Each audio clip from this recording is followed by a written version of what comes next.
नमस्कारम। सर्वमंगलमांगल्ये शिवे सर्वार्थ साधिके शरण्ये त्र्यंबके गौरी नारायणी नमोस्तुते। या देवी सर्वभूतेषु बुद्धिरूपेण संस्थिता नमस्तस्यै नमस्तस्यै नमस्तस्यै नमो नमः। या देवी सर्वभूतेषु विद्यारूपेण संस्थिता नमस्तस्यै नमस्तस्यै नमस्तस्यै नमो नमः। या देवी सर्वभूतेषु लक्ष्मीरूपेण संस्थिता नमस्तस्यै नमस्तस्यै नमस्तस्यै नमो नमः। या देवी सर्वभूतेषु तृप्तिरूपेण संस्थिता नमस्तस्यै नमस्तस्यै नमस्तस्यै नमो नमः। पराम्बा भगवती से अपने सभी परिजनों, पुरजनों और परिचितों के लिए सुख, संपदा, सौभाग्य और स्वास्थ्य की कामना करता हूँ। उनसे एक और विशेष रूप से प्रार्थना करता हूँ कि सबके मन में तृप्ति का भाव जगाए, कि तृप्ति रूपेण संस्थिता, तृप्ति के रूप में हमारे मस्तिष्क में स्थित हों, ताकि हम संतोष धन का आनंद ले सकें। यदि तृप्ति का भाव नहीं होगा तो हमारे पास संतोष धन कभी नहीं आएगा, और जब तक संतोष धन नहीं आएगा तब तक हम किसी भी प्रकार से स्वयं को सुखी भी नहीं कह सकते। आनंदित की तो बात अलग है। आनंद तो सुख की एक पराकाष्ठा है, चरमोत्कृष्ट अवस्था है, लेकिन हम सुख भी नहीं पा सकते, क्योंकि जीवन में सुख और दुख एक पहिए की चक्र की तरह से है। कभी सुख है तो कभी दुख है, सुख में ही दुख भी है और दुख में ही सुख भी है। एक दूसरे के साथ में लगे हुए हैं। जैसे कपड़े में ताना बाना होता है, बिना ताना बाना, जब तक ताना बाना नहीं होगा, जब तक कपड़ा नहीं बन सकता। तो इससे सुख और दुख दोनों साथ साथ लगे हुए हैं। दोनों को हमें मान करके चलना है। आप सब इस बात से भली भांति परिचित हो चुके हैं। जो लोग पिछले दिनों से लाइव कर रहे हैं वो जानते हैं, और जो पिछले कुछ दिनों से लाइव नहीं कर पा रहे हैं किसी कारण से, अपनी व्यस्तता के कारण, अपनी परिस्थितियों के कारण, या किसी भी विशेष कारण से, तो उनके लिए मैं सूचना देना चाहता हूं कि अब फेसबुक हम लोगों से, मैं विशेष रूप से हम लोगों का जिक्र करता हूं इसलिए कि सबसे अधिक इस फेसबुक का दोहन लाइव के माध्यम से करने वाला यदि कोई पटल है तो वो डॉक्टर सत्या होप टॉप के ही पटल है। क्योंकि ये दिन रात चलते हैं, 24/7 चलते हैं, और जब लाइव होती हैं तो सेव फॉर एवर करके चलते थे। अब इस परिस्थिति को देख करके फेसबुक ने हाथ खड़े कर दिए। उसने कहा नहीं, अब सेव फॉर एवर नहीं हो सकता, अब हम इतना बोझ नहीं सह सकते। इसलिए उसने केवल 30 दिन की मियाद रखी है। अर्थात जो हमारे वेद पुराण कहते चले आए, जो हमें पता चलता रहा है, हम जानते हैं कि आयु कहाँ सतयुग में 1,00,000 वर्ष होती थी, कहाँ कलयुग का प्रारंभ होते होते उसकी आयु घट करके केवल 100 वर्ष रह गई है। और अब जो वैज्ञानिक शोध आगे आ रहे हैं उनके अनुसार भी, और जो वेद पुराणों में वर्णित है उसके अनुसार भी संत लोग बताते हैं, हम इतना पढ़ नहीं पाते हैं, संत लोग बताते हैं कि कलयुग की अभी तो पहला चरण चल रहा है, चौथे चरण में जाकर के मनुष्य की आयु जो इस समय पूर्ण आयु 100 वर्ष की कहलाती है, वो उस समय जाते जाते 12-13 वर्ष अधिकतम आयु रह जाएगी। तो यदि हम इस विषय पर विचार करें तो वास्तव में फेसबुक अब कलयुग के अंतिम चरण में माना जा सकता है, क्योंकि फॉरएवर से वो सीधे सीधे 30 दिन पर आ गया है। और हो सकता है यदि हमारी जैसी संस्थाओं ने इसके दोहन को कम नहीं किया तो हो सकता है ये दिवस की संख्या 30 दिन से घट करके 1 सप्ताह ही रह जाए, क्योंकि ये मानना पड़ेगा कि जहां हम कार्य कर रहे हैं, जिस पटल पर हम कार्य कर रहे हैं, जो हम माध्यम बना रखा है हमने अपनी बात को कहने का, वो जब पूरे विश्व से सारे डाटा इकट्ठे करता है, सारे चैनल इकट्ठे करता है, तो उसको संभालने में, उसको रखने में, उसकी आर्काइव बनाने में कितनी मेहनत करनी पड़ती है उसको, ये समझा जा सकता है। इसको हम ये नहीं कह सकते कि ये फेसबुक की दादागिरी है।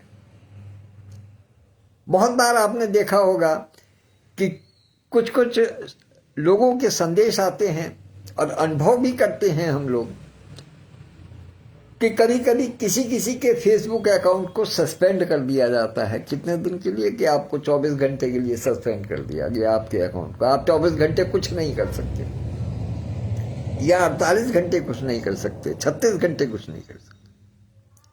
इस प्रकार की व्यवस्था होती है, क्योंकि जो पटल है, जो मीडिया है, जो वो संसार है, उसको सब चीज को समेकित करने में, उसको अपना आर्काइव बनाने में, उसको संरक्षित करने में समय लगता है, उस पर जोर पड़ता है, उसकी मशीनरी पर जोर पड़ता है। तो इसलिए ये सारे प्रयास हो रहे हैं। तो अब केवल 30 दिन के लिए लाइव रह गया। इस समय जो मैं आपके पास बोल रहा हूं वो केवल 30 दिन तक रहेगा। यदि हम अपनी बात को चाहते हैं, जैसा कि हमने पहले से प्रयास किया है कि हम जो भी कुछ कर रहे हैं वो आगामी पीढ़ी के लिए कर रहे हैं,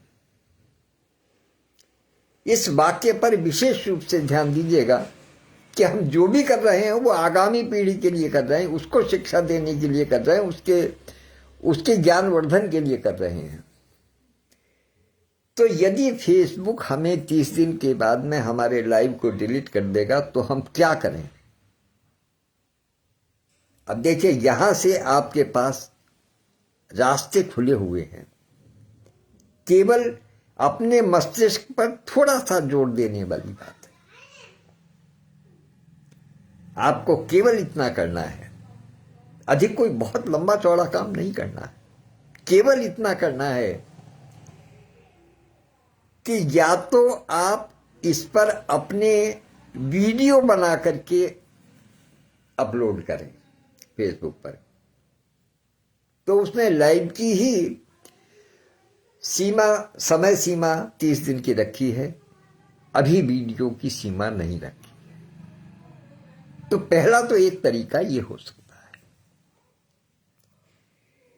लेकिन हो सकता है हमारे कुछ साथियों में, कुछ लोगों में और दूसरे पठनों के भी साथियों में इस प्रकार की कोई परेशानी हो कि वो वीडियो नहीं बनाना चाहते हो, या वीडियो उनसे नहीं बन पाता हो, या वो वीडियो को संरक्षित नहीं कर पा रहे हो, या अपलोड करने में उनको दिक्कत हो। तो उसका सबसे बढ़िया तरीका है कि आप लाइव यहां पर कीजिएगा और उस लाइव को अपने YouTube चैनल पर आप संरक्षित कर दीजिएगा। ये मैं आपको वो मार्ग बता रहा हूं जिससे कि आपकी बात, आपका वाचन, आपके विचार, आपका ज्ञान, जो आप कहना चाहते हैं, वो सारी चीजें समाज के लिए उपलब्ध रहें लंबे समय तक। YouTube में आप अभी स्थिति यह है कि कितना भी पुराना वीडियो देख सकते हैं, तो इसलिए यहां लाइव कीजिएगा और फिर उसको YouTube पर संरक्षित कर दीजिएगा। अब एक चीज और बताना चाहता हूं कि ये हमारा विचार पहले इस बात को पुख्ता कर लेना चाहिए कि हम जो कह रहे हैं, हमारी बात को सुनकर के, हमारी भाषा को सुनकर के, हमारी विषय वस्तु को सुनकर के भविष्य में देखने वाला व्यक्ति हमें गाली न दे।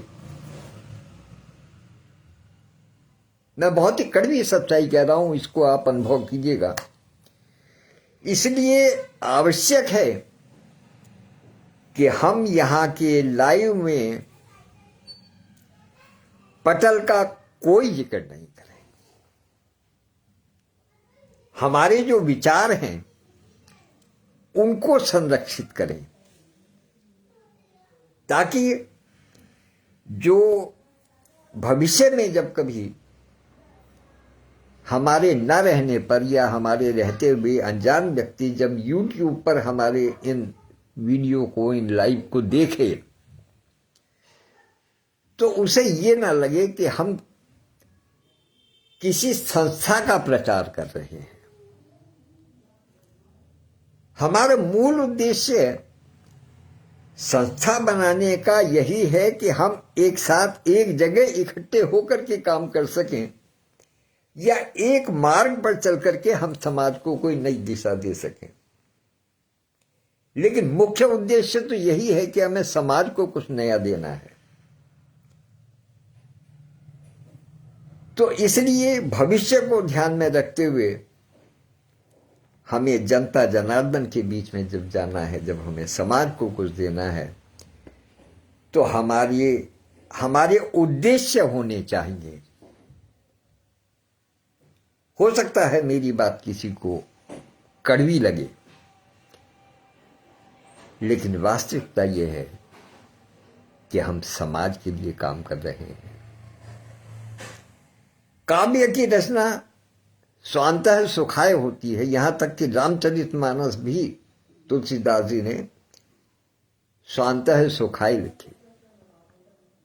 काव्य की रचना स्वांतः सुखाय कीजिएगा, लेकिन जब यहां से वाचन किया जाता है तो वो भविष्य को सुरक्षित करने के लिए, भविष्य में सुरक्षित करने के लिए किया जाता है, समाज को कुछ देने के लिए होता है। लिहाजा दो बातों का विशेष रूप से ध्यान रखिएगा। पहला ये कि अपने उद्देश्य के प्रति सजग रहें। आपको कोई आवश्यकता नहीं है कि आप पटल का नाम लें, क्योंकि फिर YouTube पर जाने के बाद में कोई आदमी यदि पटल का नाम देखता है या सुनता है, तो एक बार को उसको कुछ अलग अनुभव हो सकता है। लेकिन जब हम साधारण तौर पर बात करेंगे तो संदेश समाज को जाएगा, दूसरी चीज, जब हम समाज को संदेश देंगे तो हमें अपने शब्दों की मर्यादा को ध्यान रखना होगा।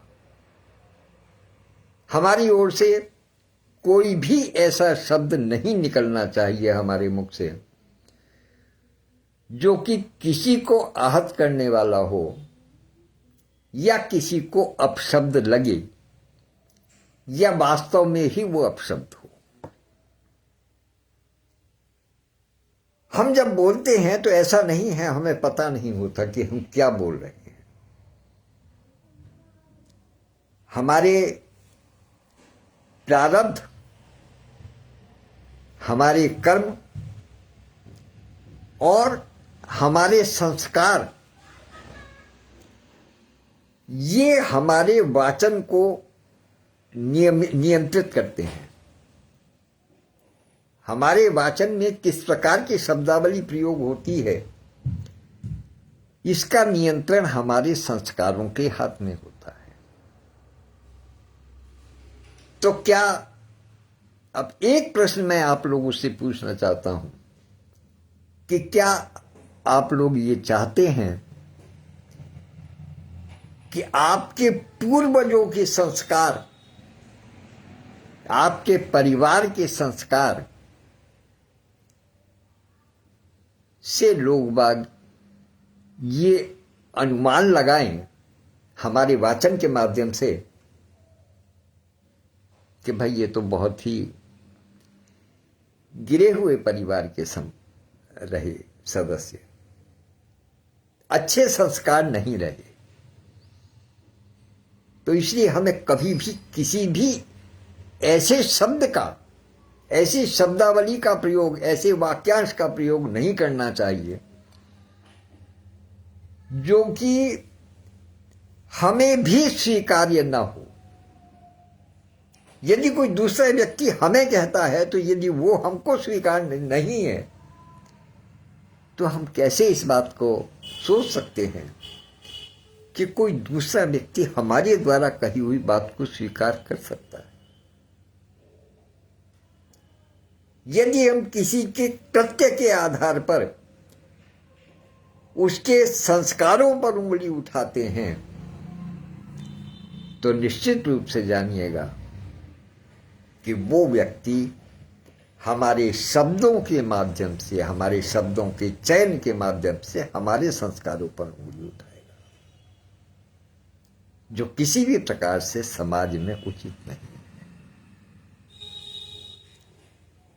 हम लोगों ने जो ये संसार बनाया है वो समाज को संस्कार देने के लिए बनाया है, ना कि समाज के संस्कारों को बिगाड़ने का काम करना है। हमें अपने कर्तव्य का ध्यान रखना है। इसलिए वाचन बहुत ही संतुलित, भाषा बहुत ही परिष्कृत और अपशब्दों से मुक्त होनी चाहिए। मेरा ये अनुरोध है। और अब आता हूं अपने विचार पर, मुख्य विचार पर, मुख्य संदेश पर कि मित्रों, आज फरवरी माह का अंतिम दिवस है। जिन साथियों की जन्मतिथि या वैवाहिक वर्षगांठ 29 फरवरी की भी है, अर्थात 28 की अथवा 29 की है, विशेष रूप से जिनकी वर्षगांठ 29 फरवरी को आती है या जिनका जन्मदिन 29 फरवरी को आता है, उन सबको मैं अपनी ओर से, अपने परिवार की ओर से और अपने आभासी पटल के परिजनों की ओर से बहुत बहुत बधाई और शुभकामनाएं देता हूं। मार्च माह में 8 मार्च को अंतर्राष्ट्रीय महिला सम्मान दिवस होता है। उस पर हमारे समूह ने प्रयास किया है कि 1001 महिलाओं को ये सम्मान पत्र देकर के सम्मानित किया जाए।